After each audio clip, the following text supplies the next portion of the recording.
ba kayo sa mga nagtatanong kung sino nga ba itong si Linda Walker na nakascore ng 719? Madalas po yung laman ng mga comment section. Yan, kulit. Eto nga, si Linda Walker ay ang bida sa Chinese drama series na The Heiress Who Won with Brains.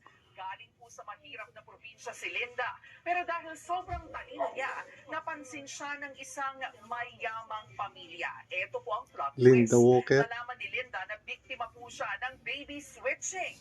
At ang totoo, anak mayaman pala siya.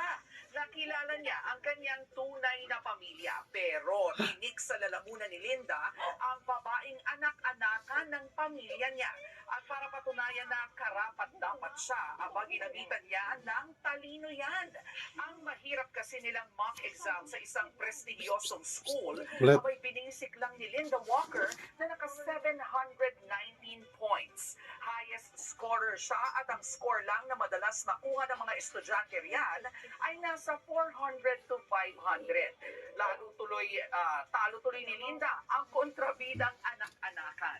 Marami ang nahook sa microdrama na yan, kaya nag-viral itong si Linda Walker. O ngayon, gets niyo na? Gets.